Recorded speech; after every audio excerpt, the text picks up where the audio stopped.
Okay, let's talk about the Kharkiv Russian offensive, which is really starting to peter off. And when I say peter off, that doesn't mean that the Russians have stopped all attacks or the Russians have pulled out.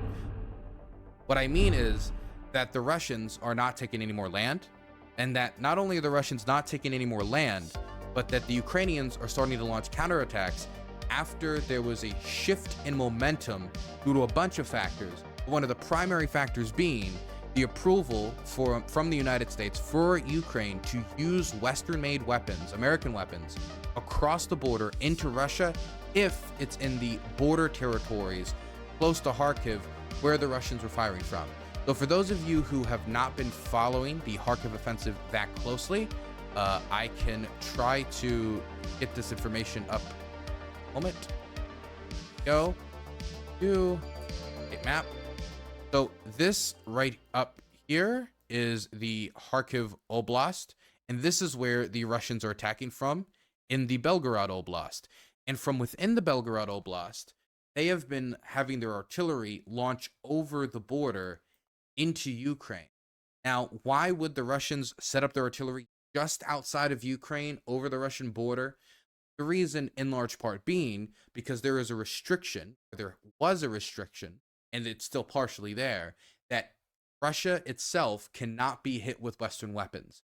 This was a restriction put in place by the Biden administration and by other Western governments with their weapons as well, even if it's just implicitly, in order to try to control for escalation, with the fear being that if American weapons were being used on Russian soil, then Russia maybe could try to use that to judge it as a direct attack on them by the United States, or they could use it as a potential launching point for a security crisis or nuclear crisis. And once, Ukraine lands a particularly devastating blow on a city like Moscow, then the Russians will panic and then they'll start their nuclear escalatory rhetoric, and then it'll cause a crisis. So they said that Ukraine can use Western weapons.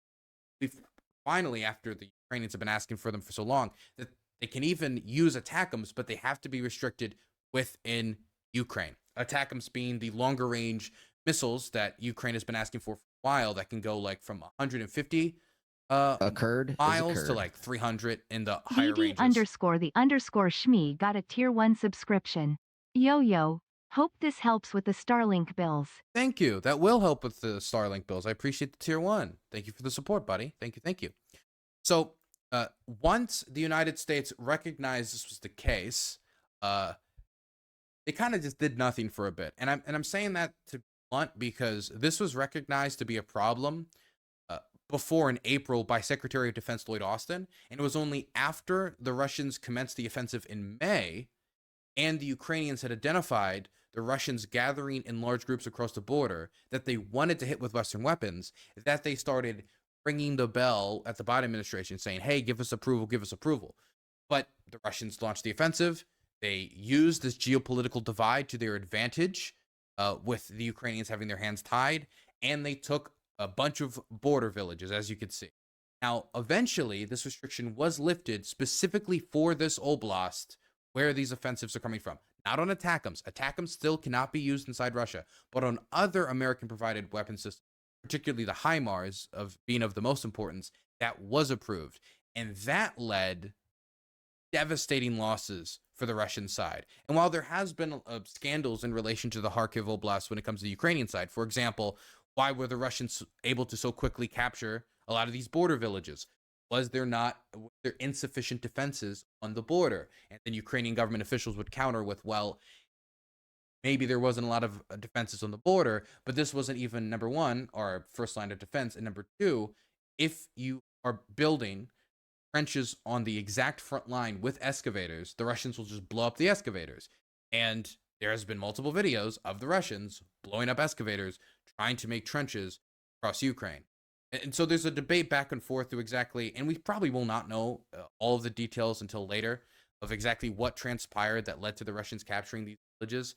But the goal, as many people are assuming, was not just to capture these villages, but was to make it so they could get within artillery range of Kharkiv, meaning that their artillery guns are just in range so that they could start peppering the city again, and to capture the cities of Kansk and Lipitsky, which is down here, which to axes that the Russians are attacking down.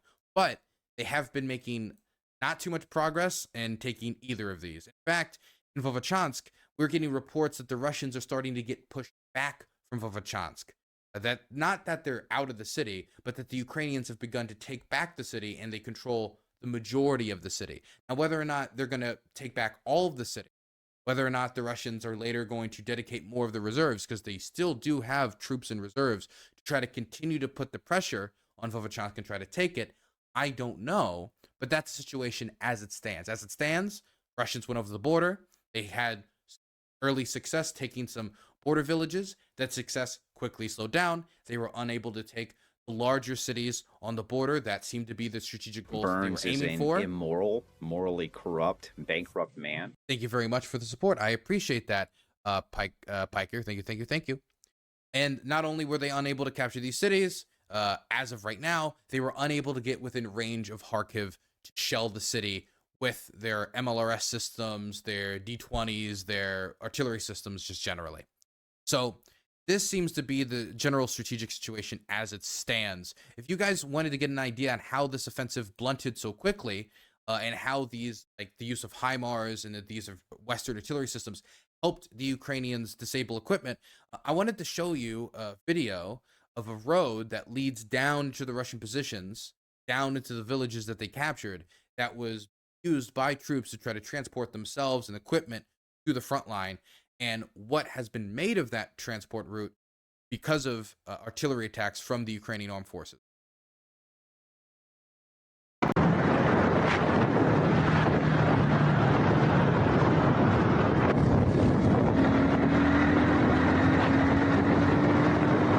Now, notice something about this video. Not only is there a ton of burnout vehicles, which is, of course, the first thing that everyone notes about this. The first thing I noted was the fact that this guy is just going hog wild as fast as possible down the road on this motorcycle, meaning that he is going down the same road where all these tanks and trucks and otherwise got destroyed, under the assumption that the speed of the motorcycle will make up for a complete deficit in armor. Because if this guy gets hit directly, he's dead. He's dead immediately. There's no survivable chance there. Maybe if the shrapnel just hits him at the right angle, he'll be able to survive. But there's no armor protection down this extremely dangerous road. So it's completely reliant on like Sonic the Hedgehog survival tactics. But you can start to get an idea of the type of losses that the Russians have been taking. Here's just a report showing the counterattacks that the Ukrainians are now engaged in, and the Ukrainian government has announced on multiple occasions, and multiple officials have, that they are engaged in counterattacks in the Kharkiv area, and we do have some evidence that they have taken back some land. How much land, we don't know right now. A lot of it's a gray zone, and we don't really know who controls what in specifics. Both because both sides like are not sharing tons of footage to make that exactly clear, but also because like it's just the situation is very fluid right now. But there is footage that has been released of some of the combat. For example, this is the Ukrainian 92nd Brigade working, pounding Russian positions in that village that we just had on screen, where that village from that last tweet going, that the Ukrainians are trying to take back so they can get a better defensive position for Vovchansk. They're hammering it with their 30mm cannon here. Okay, let me turn off the music. But the Ukrainians are counterattacking. Now, people could think about this in a few ways. One way people could think about it is Ukraine has a manpower shortage. Should they be counterattacking? Obviously, when you attack, the odds of losing personnel can go up. But then again, if the Ukrainians can get a better position on Vovchansk, it could be better defensible if there's no Russians in the city, they're outside the city, and they're not fighting street by street battles, but instead taking out the Russians in assaults over wide open field. Also, if they were able to do immense damage to the Russian army and out of Ukraine, not only would that be a huge blow to Putin's credibility and rallying for Ukrainians, but it would also be particularly devastating for the Russian army that's in the Kharkiv area. The question would be, could the Ukrainians do it at a low enough cost that it would be worth it, that it would be worth them take those casualties that they're inevitably going to take by trying to take this land back in order to do this, considering that none of these villages have particularly large strategic value to the war. That's not to say that they aren't important. That's not to say that the people there aren't important. That's not to say that, villages don't matter entirely. It's just that there's other battles, like in Chasiv Yar, like in other places along the front, like in the south, Zaporizhia Oblast, that need manpower, they need ammunition, they need support. Is this what the Ukrainians should be dedicating resources to? I cannot tell you until we see the results of the counteroffensive and we see how much resources actually afforded to do it. I doubt we're going to get exact numbers, but that would be the best metric to test it. Here is more footage of them bombing the location that we were just talking about as they're trying to do this counteroffensive. This shit. God, the music just turned on automatically. Playing in pick. Back to tab. There we go. But yeah, the Ukrainians are engaged in a counteroffensive. Now, I do think this has been decimating for the Russian army. And Biden did say in a recent Times interview that Ukraine has, and I quote, freaking decimated Russia's military. But I don't want a lot of people to see the Kharkiv counteroffensives and see Russians getting hammered in Belgorod Oblast, seeing the Russians taking quite significant casualties in the Kharkiv area. Get like yippee, yippee, yippee. Russians, they're completely taking the L here.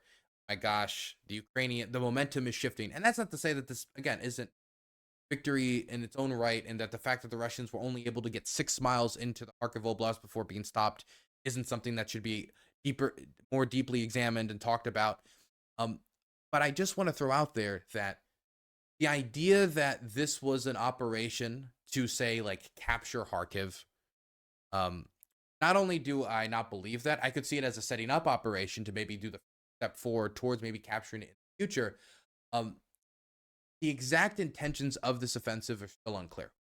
And so if the intentions of the offensive was to capture Kharkiv, obviously that didn't, but they didn't dedicate enough troops to do that. And even Russian commanders wasn't enough troops to do that, unless they were planning to first probe and then dedicate more troops, and more troops would eventually do that.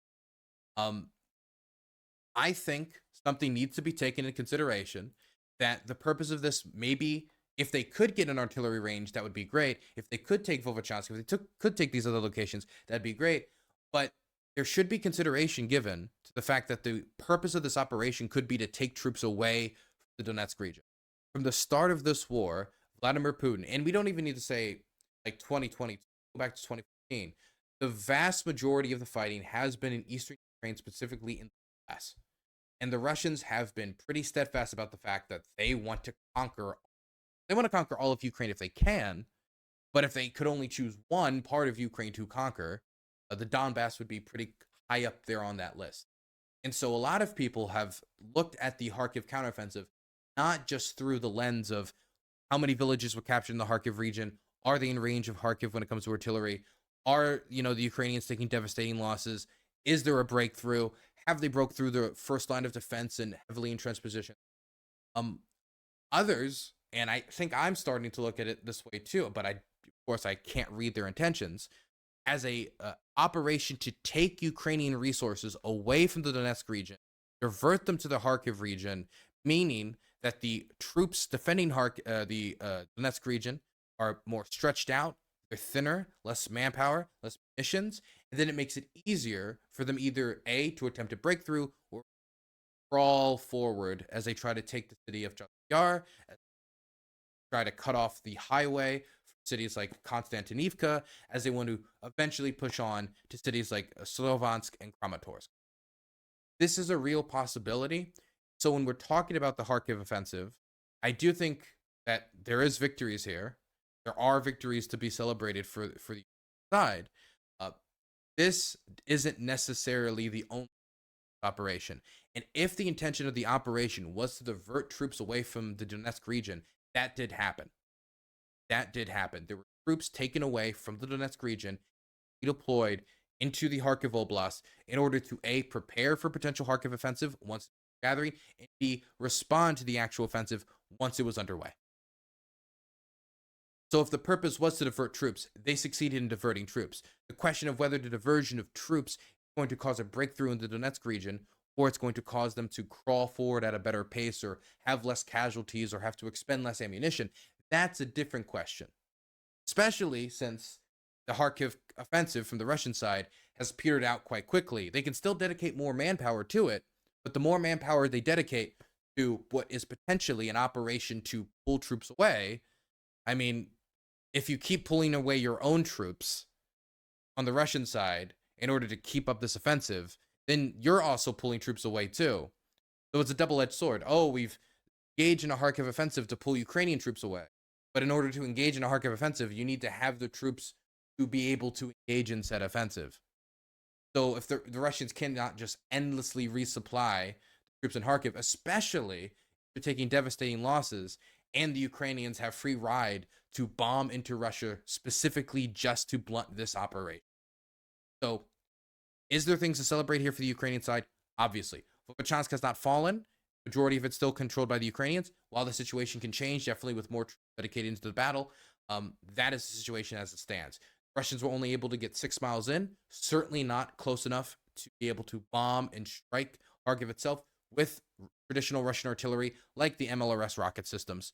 That is something that the Ukrainians can certainly celebrate. The fact that Ukrainians have been able to engage in some counteroffensive and take back some land is certainly something that indicates not only the weakness of the Russian position, but also the fact that the Ukrainians do have firepower to engage in offensive operations in Kharkiv, meaning that the Russians certainly do not have a solid front line holding every inch of the territory in Kharkiv Oblast. They certainly have weakness. But, I don't want us to get too excited. The purpose was to divert troops. That was achieved. Now, whether that was canceled out by the Russians having to divert away their own troops, or they had to dedicate part of the reserves to this offensive, that's a separate question. But the front line into the Donetsk region has less units there because of the Kharkiv counteroffensive. Not because of the counteroffensive, but because of the Russian offensive into Kharkiv. That's just a fact. So that's something that we do need to be more wary about, especially since the area where the Russians are crawling forward the most is the Donbass.